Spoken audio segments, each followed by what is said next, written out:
አንድ አገልጋይ ሲገባ ግን አገልጋይ አቀባበል ለማድረግ 6-7 ፓትሮል መሳሪያ ይዞ አገልጋዩ መሃል አድርጎ የሚደረገው አጀብ ይሄ ከኛ አስተምሮ ውጭ ነው። ወደ አንድ ከተማ ሲገባ 7 እና 8 ፓትሮል ለምን ያስፈልጋሉ የሚል ጥያቄ የምታነሱ ሰዎች በባጃጅ ታጅቦ እንዲገባ ነው የምትፈልጉት?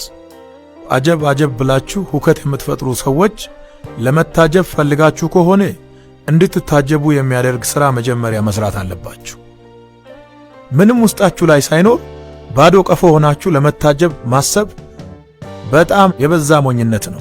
ከሰሞኑ በብዙዎች ዘንድ መነጋገሪያ አጀንዳ ሆኖ የነበረው የክራይስት አርሚ ቤተክርስቲያን መስራችና ባለራዕይ በሆነው ነቢይ እዩ ጩፋና በኢትዮጵያ ወንጌላውያን አማኞች አብያተ ክርስቲያናት ካውንስል መካከል የቀጠለው አለመግባባት በተለይ ደግሞ አንድ አገልጋይ ወደ አንድ ቦታ ለአገልግሎት ሲሄድ በፓትሮል ታጅቦና የተጋነነ አቀባበል ሊደረግለት አይገባም በሚለው ጉዳይ ከሁለት ቀናት በፊት ካውንስሉ እንደዚህ አይነት ድርጊት በሚፈጽሙ ማንኛውም አገልጋይ ላይ ሕጋዊ እርምጃ ከመውሰድ ባለፈ የትኛውም የክልል መንግስታት በፓትሮል የማጀብ ድርጊትን እንዳይፈጽሙ ደብዳቤ መጻፉን ጭምር ገልጾ ነበረ።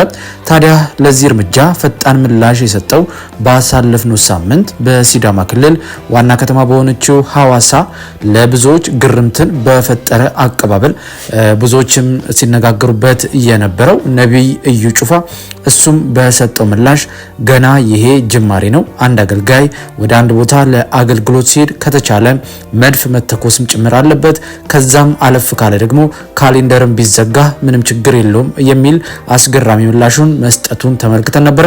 ታዲያ በዛሬው ዕለት ካውንስሉ ያልተጠበቀ ፈጣን እርምጃ የወሰደ ሲሆን ይህም ውሳኔ የክራይስት አርሚ ቤተክርስቲያንን እስከ ማገድ የደረሰ ሆኗል። በዚህም አንዳንዶች የካውንስሉ ውሳኔ ደስ የሚያሰኝ ነው፣ በዚሁ ይቀጥል ሲሉ፣ የተወሰኑት ደግሞ የክራይስት አርሚ ቤተክርስቲያን መታገድ የለባትም የሚል ሐሳብን ቢሰጡም ጉዳዩ ግን እኛ እንደምናስበው ቀላል ሳይሆን ከሃይማኖታዊ አስተምሮ ጋር የሚያያዝ በመሆኑ ውሳኔው ተላልፏል።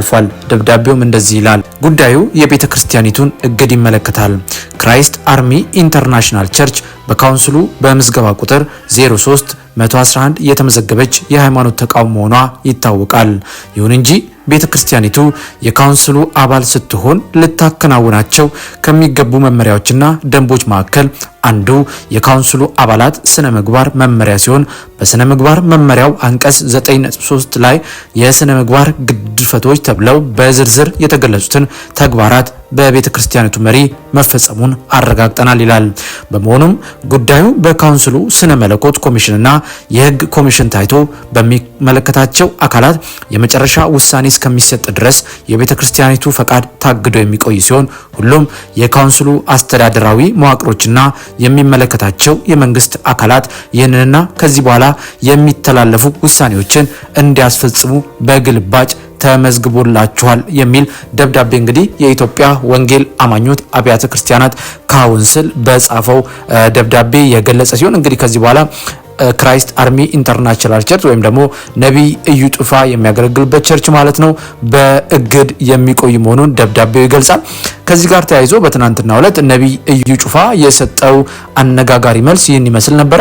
አንድ አገልጋይ ወደ አንድ ከተማ ሲገባ 7 እና 8 ፓትሮል ለምን ያስፈልጋሉ የሚል ጥያቄ የምታነሱ ሰዎች በባጃጅ ታጅቦ እንዲገባ ነው የምትፈልጉት?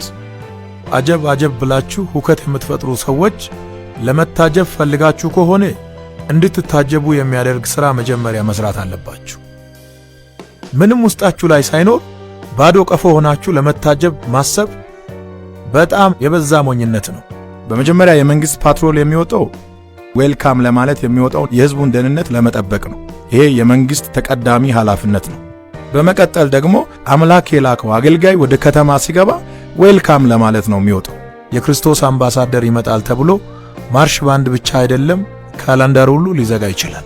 በመጀመሪያ ደረጃ አንድ አገልጋይ ብላችሁ ንቀት በሚመስል መልኩ አገልጋዩን የምታነሱት ነገር ተገቢ አይደለም። ይሄ አገልጋይ ሲንቀሳቀስ ተሸክሞ የሚዞረው አንድ ትልቅ መንግስት አለ። እኔ ማምነው ከዚህ በኋላ ቪኤቶች ብቻ ሳይሆን በዚህ ዘመን የተፈጠረ ነገር ካለ ተጨምሮ አገልጋዮች ዌልካም ይባላሉ። ለመቀበል እንደምትቸገሩ አውቃለሁ፣ ግን ኦፕሽን የላችሁ። አገልጋዮችን በንቀት አትዩ።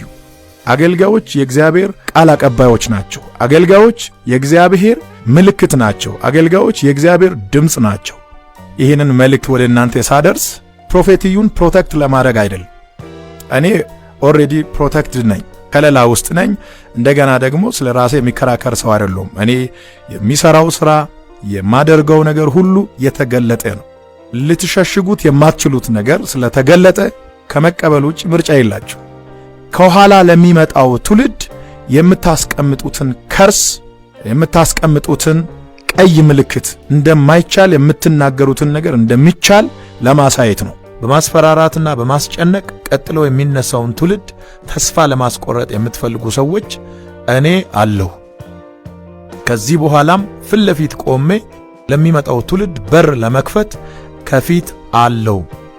እግዚአብሔር ከትውልድ ጋር ይሰራል። እግዚአብሔር በትውልድ ላይ ይሰራል። የሚመጣው ትውልድ ትከሻው ከናንተ ጋር እኩል አይደለም፣ በጣም ከፍ ያለ ነው። በአስተሳሰብ በመረዳት በእያንዳንዱ ብቃት የሚመጣው ትውልድ ራሱን የገነባ ያነበበ የተረዳ የእግዚአብሔርን መንግሥት ጉዳይ በትክክል ጠንቅቆ የሚያውቅ ነው። አንዳንድ ሰዎች ዘመኑን በሚመጥን መልኩ መንቀሳቀስን እንደ ኃጢአት ያያል። ሁኔታው ከፈቀደና በዛ ላይ ከደረሱ ፕራይቬት ጀት ገዝቶ አይጠቀሙም ብላችሁ ታስባላችሁ? ብታምኑም ባታምኑም በኢትዮጵያ ምድር በራሳቸው ጀት እየተንቀሳቀሱ የሚያገለግሉ አደገኛ ሰዎች ይነሳሉ። የምታስተላልፉት መልእክት ተስፋ ከመቁረጥ ስሜት የመነጨ ይመስላል። ይህ ውድ የሰንቲው ቤተሰቦች እንደሰማችሁት ነው። በዛሬው አጠር ባለ መረጃችን የኢትዮጵያ ወንጌላውያን አብያተ ክርስቲያናት ካውንስል በነቢይ እዩ ጩፋ ወይም በክራይስት አርሚ ቤተ ክርስቲያን ላይ እገዳ አድርጓል። ይህም እንግዲህ ከ3 ቀናት በፊት ካውንስሉ እንደዚህ አይነት ድርጊትን በተለይ ደግሞ በየቦታው ሲሄዱ ለአገልግሎት ሲሄዱ የተጋነነ እጀባና በፓትሮል ጭምር የሚደረግላቸው አቀባበል ተገቢ አይደለም፣ ይህንን ደግሞ የክልል መንግስታትም ጭራሽ ማስፈጸም የለባቸውም የሚል ሀሳብን ተናግሮ ነበረ። የካውንስሉ መግለጫ እውነት ለመናገር ሁሉንም ያካተተ ነበረ። ነገር ግን ፈጣን ምላሽ የሰጠው ነቢይ እዩ ጩፋ ነበረ። ይህንም ተከትሎ እንግዲህ በተለይ በንግግሩ ላይ ነቢይ እዩ ጩፋ ይህን ድርጊቱን እንደሚቀጥል ከዚህ የበለጠ አቀባበልም ሊደረግላቸው እንደሚገባ ጭምር መግለጹ ይታወሳል በትናንትናው ዕለት። ይህንን ተከትሎ ታዲያ ካውንስሉ ዛሬ ከጥቂት ሰዓታት በፊት በተለይ እንግዲህ ሌሎች ነቢያቶች ላይ ሳይሆን አሁን እዩ ጩፋ ላይ እርምጃ ወስዶ እስከ ማገድ ደርሷል። ይህም የሚቀጥል ይሆናል። ምክንያቱም ካውንስሉ ከዚህ በፊት ሲገልጽ እንደነበረው ነቢይ እዩ ጩፋ ላይ ያነጣጠረ ብቻ ሳይሆን በእንደዚህ አይነት ድርጊት ውስጥ የሚሳተፉ ነቢያት ነን የሚሉ ወይም ሌሎች አገልጋዮች በሙሉ ላይ እርምጃው የሚቀጥል መሆኑን ገልጿል። አሁን ግን ለጊዜው በነቢይ እዩ ጩፋ ላይ ይህ ውሳኔ ተላልፎበታል። ስለዚህ ክራይስት አርሚ ቤተክርስቲያን ታግዶ ይቆያል ከማንኛውም አገልግሎት ማለት ነው። ከዚህ ጋር ተያይዞ ብዙዎች እንግዲህ የተለያየ ሀሳባቸውን በማህበራዊ ሚዲያ ላይ እየገለጹ ቢሆንም ነገር ግን እኛ ሀሳባችንን እንደምንገልጸው አይደለም። ካውንስሉ የራሱ የሚያይበት መንገድ አለ። ምክንያቱም እንደ ሶሻል ሚዲያ ዝም ብሎ ሀሳብ መግለጽ ሳይሆን ከሃይማኖታዊ አስተምሮ አንጻር ነው የሚገመገመው። ስለዚህ እኛ ይህን ጉዳይ ማወቅ አንችልም። ጉዳዩ የካውንስሉ ነው። ለማንኛውም ግን ይህ ውሳኔ ተላልፎበታል።